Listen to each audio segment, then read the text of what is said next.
Ranjit Vader organic ગુજરાતમાં તમારું હાર્દિક સ્વાગત કરું છું।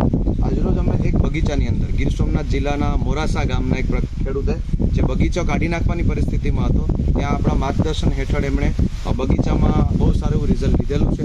તો તે આપણે ખેડૂતોની જ મુલાકાત લેશું। તમારું જરાક નામ જણાવશો? મારું નામ રણજીતસિંહ પ્રભાતસિંહ રાઠોડ, ગામ મોરાસા, તાલુકો સુત્રાપાડા, જિલ્લો ગીર સોમનાથ। ઓકે રણજીતસિંહ, આજે તમારો બગીચો દેખાઈ રહ્યો છે। અમારો જ્યારે તમારી મુલાકાત થઈ ભાઈ, એ દરમિયાન આ બગીચામાં શું તકલીફ હતી? ત્યારે તો આ બગીચો હાવ કન્ડિશન એકદમ ફેલ હતી અને મારે કાઢી નાખવાની ગણતરી પણ 100% હતી। કારણ કે આમાં શું પ્રોબ્લેમ હતો એમાં? આની અંદર કોઈ વસ્તુ થતી નથી, મતલબ 300, 400, 500 લગીની એવરેજ રહેતી મહિના। કેટલા વીઘાનો બગીચો છે? આ 4 વીઘાનો બગીચો છે। 4 વીઘામાં 300-400 પ્રોપાલ ઉતરતા, બરોબર। ત્યારબાદ અમે જે તમને માર્ગદર્શન આપ્યું છે, ટ્રીટમેન્ટ આપી, આજે પ્રોડક્ટનો આપણે તમને ઉપયોગને કેવી રીતે કરવો એનું જે માર્ગદર્શન આપ્યું, એના માધ્યમથી તમને શું ફાયદો મળ્યો છે? આ ટ્રીટમેન્ટ છે આપણે ઓર્ગોનિક નેટસપ કંપનીની બાયોફિટ રેન્જનો આપણે ઉપયોગ કર્યો અને એ પછીથી 1 વર્ષ દિવસ મેં કન્ટિન્યુઅસ ટ્રીટમેન્ટ આપી છે બની, અને એ પછીથી બીજા જ મહિનાથી મને ફરક દેખાવો ચાલુ થયો કે 500 નારિયેળ ઉતરતા એની જગ્યાએ 700 એ પહોંચ્યા, પછી 700 થી 1000 પહોંચ્યા, 1000 થી ધીરે ધીરે ગ્રોથ એ સારો થઈ ગયો અને ફ્લાવરિંગ પર ટૂંકમાં જે ફરતું એ બંધ થઈ ગયું અને અત્યારે સારું એવું રિઝલ્ટ છે। અત્યારે મારે 20 દિવસની અંદર આશરે આ બીજી વખત 1200, 1500, 1700 લગીની રેન્જ વહી જાય છે અત્યારે। ઓકે, વિચારો છે 400નો મતલબમાં બગીચો 400 ત્રોપા પડતા હતા, એ અત્યારે રણજીતભાઈ કહી રહ્યા છે તે મુજબ 1700 સુધી પહોંચ્યા છે। તો આજે ખેડૂત મિત્રોને દરેકે દરેક નારેડીમાં આપણે જોઈએ તો ફાલ તો આવે છે, પણ ખરવાનું પ્રમાણ વધારે જોવા મળે છે, કેમ કે જમીનની અંદર ક્ષારની માત્રા હોવાથી ઘણીવાર તમે ઘણા બધા ખાતરો નાખો છો, ઘણી બધી વસ્તુઓ એમાં એડ કરો છો, પણ છોડવો લઈ નથી શકતો।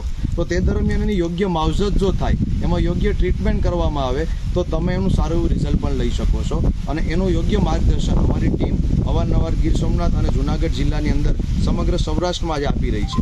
તો આજે અહીંયા બગીચો નારિયેળ પાડવાના પણ ચાલુ છે। આપણે અહીંયા જોઈએ રણજીતસિંહ જે વાત કરી રહ્યા છે, તો એમના જે બગીચાની અંદર જે નારિયેળો અત્યારે દરેકે દરેક નારિયેળીમાં દેખાઈ રહ્યા છે, તમે જોઈ શકો છો આગલા જબરદસ્ત નારિયેળ જે અત્યારે અહીંયા લાગેલા છે।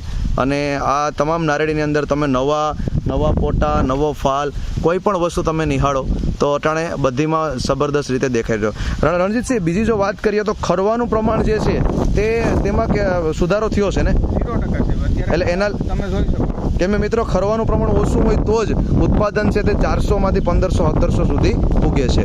તો જે કાઢી નાખવાની નારેડી હતી અને જે બગીચો હતો, અત્યારે બગીચો તમે આપેલો છે ને, કેટલામાં બગીચો ગયો છે? આ વખતે 2,80,000। અને જ્યારે આપણે આ ઉપયોગ સારું નહોતો કર્યો ત્યારે બગીચાની શું કિંમત કહેતા હતા? 50,000 રૂપિયા વાર્ષિક, અને અત્યારે 2,80,000। તો આપણે એટલો મોટો ફાયદો તમને ગણો। તો જે ખેડૂત મિત્રો નારેડીનું વાવેતર કરેલ છે અને નારેડીમાં ઘણા બધા પ્રશ્નોથી અટાણે પ્રોબ્લેમમાં છે કે ભાઈ ફાલ રહેતો નથી, ખરી જાય છે, દાગ પડે છે, ઉત્પાદન નથી થતું, એને આ પ્રોડક્ટ વિશે અમારા માર્ગદર્શન વિશે શું કહેવા માંગો છો? આ પ્રોડક્ટ હું બધા ખેડૂત ભાઈઓને એક જ સજેશન આપીશ કે આ પ્રોડક્ટ 100% તમારે વાપરવી જોઈએ। અને અમારું જે માર્ગદર્શન છે તે લોકોને તમને કેવું લાગ્યું? શું કહે કે તમારું માર્ગદર્શન છે એના ઉપર જે મેં કામ કર્યું એટલે મને 100% રિઝલ્ટ મળ્યું।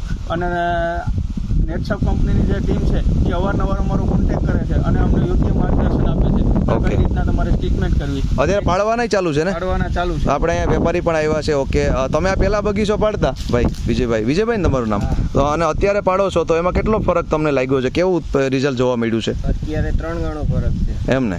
તો અત્યારે તમે ત્રોપા પાડ્યા, પહેલા જે ત્રોપા પાડતા એમાં દાગને જોવા મળતા, એ અત્યારે જોવા મળે છે? ના 0% છે। અત્યારે તમે પાડેલા પણ છે ને? કઈ બાજુ છે જરાક બતાવશો? આપણે જોઈએ તો મતલબમાં અહીંયા જે બગીચાનું નારિયેળ પાડવાના ચાલુ છે અને પાડી લીધા છે નારિયેળ અત્યારે ભાઈ। આ જે તમે નારિયેળ પાડ્યા છે એ મહિનામાં કેટલી વખત પાડ્યા છે? 1.5 મહિને 20 દિવસે તમે લઈ લો છો। અત્યારે મિત્રો અહીં જે નારિયેળ પાડેલા છે, આ તમે આખા નારિયેળની ક્વોલિટી જોઈ શકો છો, આમાં ક્યાંય દાગનું પ્રમાણ પણ એકદમ ઓછું જોવા મળે છે અને અત્યારે જબરદસ્ત નારિયેળ પણ લાગેલા છે। તો વધુ માહિતી માટે, વધુ માર્ગદર્શન માટે તમે અમારી ટીમનો પણ સંપર્ક કરી